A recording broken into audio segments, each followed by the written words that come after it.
Hello, comic fans. Welcome back to 13th Dimension Comics.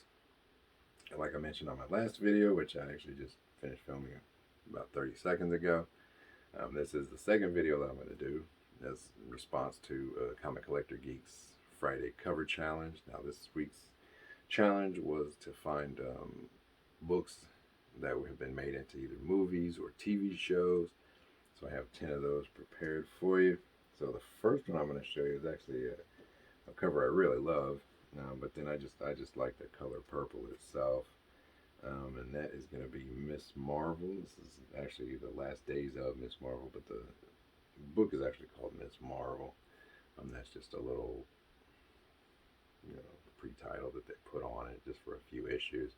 This is actually issue number 16. This is a newer book, so it's going to be in pretty good shape. I just love that purple cover. I think it just looks so great. All the stuff floating around behind her.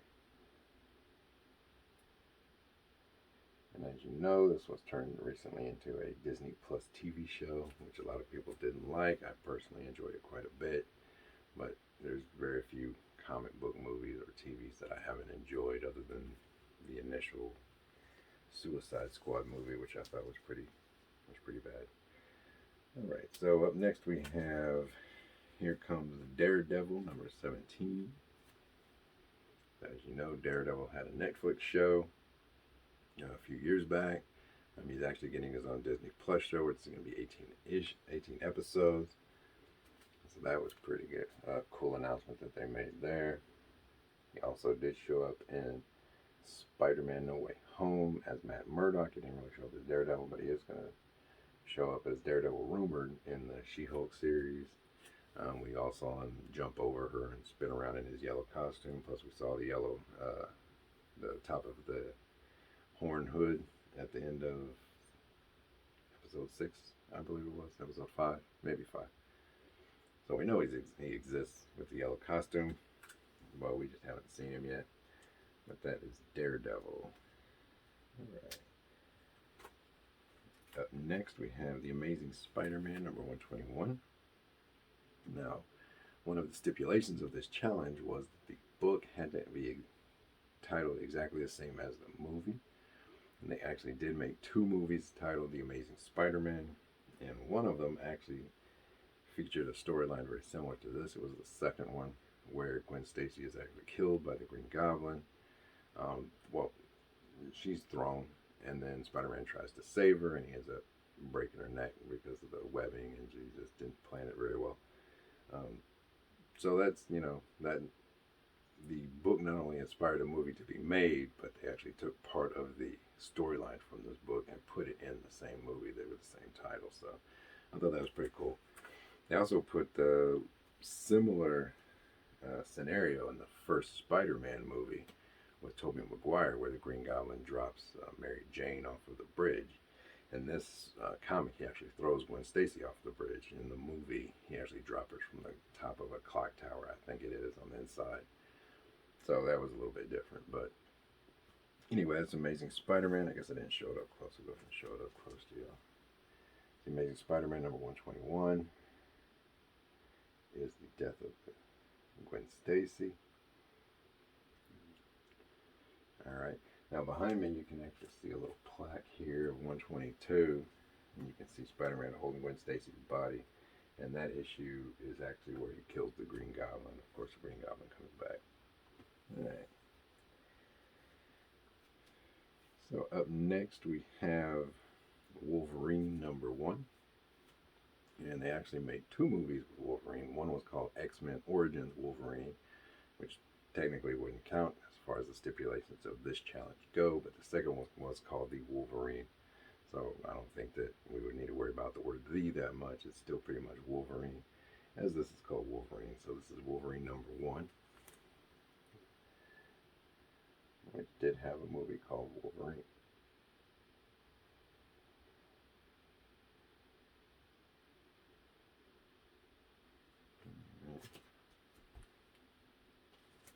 Now this next one is probably going to be a little bit of a cheat, but I don't care. Alright, this is actually Age of Ultron. Now, as everybody knows, there was an Avengers movie titled Age of Ultron. I know a lot of people didn't like it. I thought it was fine. I especially enjoyed James Spader's performance as Ultron. I thought that was really good. So I'm going to go ahead and include this one, since they did make a movie actually titled Age of Ultron. And this book is titled Age of Ultron. So, and then on the back I actually have a little promo card for the book. I got that on a few books of mine. But this is Age of Ultron, which was turned into the second Avengers movie, I believe it was. Alright. I'll save that one for last, because it's pretty interesting. Alright, so up next we have the fifth printing, I believe, of Teenage Mutant Ninja Turtles #1. I don't have the first printing. That's worth thousands and thousands of dollars. So obviously I don't have that. It is a big magazine-sized book, so it'll come out about like that. It's a pretty big-sized book. I believe it's the same size as the last Ronin books, but I could be wrong since I've never actually owned or seen one in person. I just know it's much bigger than these are. But yeah, this is Teenage Mutant Ninja Turtles #1 for the fifth printing, I believe. And as we all know, Teenage Mutant Ninja Turtles was made into a cartoon. It was made into movies. It was made into more movies. Oh, I can see on the back of this is actually the fourth printing. It's not the fifth printing, so this is listed as the fourth printing. So there you go. It was also made into multiple cartoon versions of the Teenage Mutant Ninja Turtles have come out. So that's Teenage Mutant Ninja Turtles. This is New Teen Titans #2. This is actually the first appearance of Deathstroke. It was back here. That is his son. This is actually Slade Wilson, Deathstroke. Can't remember what his son's name is. I just know his son dies in it. He blames the Titans for it at the end, so he swears to always be their enemy. But as we know, there was a Teen Titans series that came out on DC something. I don't even know what it was called. I never had it, but I do have HBO Max, and so I've been watching it on there, and I really enjoy it quite a bit. I do prefer Doom Patrol over Teen Titans. I think Doom Patrol is great, but I enjoy the Teen Titans show quite a bit. But this would be Teen Titans #2, first appearance of Deathstroke, and the death of Grant Wilson. I can't remember, Ravager, something like that. I don't remember. But Ravager, Grant Wilson, something like that. Alright. This is another one that had it was a TV show on that very limited DC streaming service while it was around, and this is Swamp Thing. He also had a TV show in the 80s, which was extremely cheesy, but I loved it. So, yeah, this is Swamp Thing #1, I believe. Yeah, it was Swamp Thing #1. He also had a movie that came out in the 80s, but the character and the comic book came before the movie, I believe. Because this, I believe, came out in the 70s, and the movie came out in the mid-80s. I'm actually going to take this one out so I can verify that. I should have done that before the video, but that's alright. See if I can actually get it out of here. So I believe this came out in the 70s. Yeah, 1972.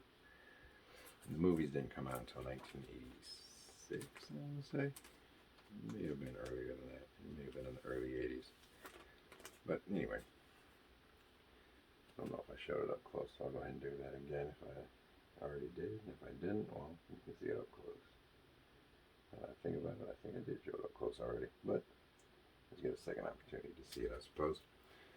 Alright, so that's Swamp Thing #1, which had a TV series and a couple of movies made. Alright, this was actually a cartoon on MTV. I had 2 minutes to remember where it showed up. And this is the Max, which I love. I thought this was a great series. I love the cartoon as well. I believe this was done by Sam Keith.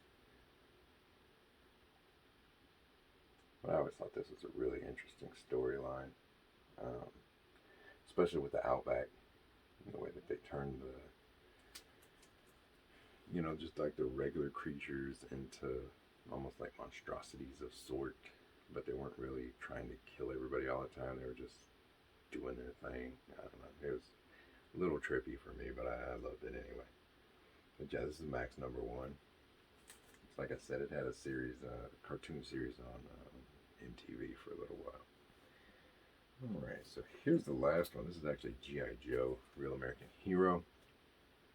And so some people think that the cartoon came out first, and then the toys, and then what actually happened was they actually created the comic book first. The comic book came out in 1982, and the cartoon came out the following year, 1983.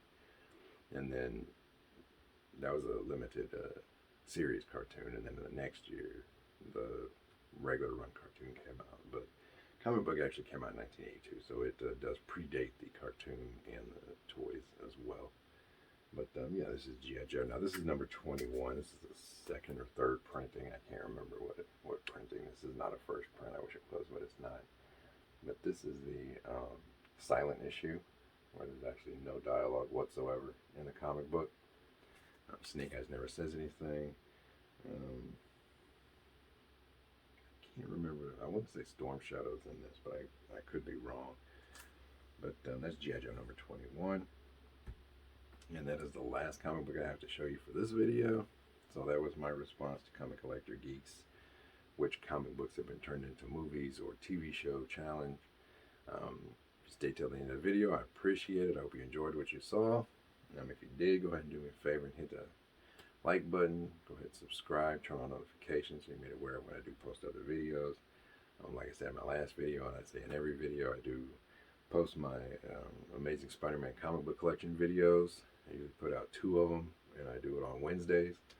So turn on notifications so you're made aware when I do that.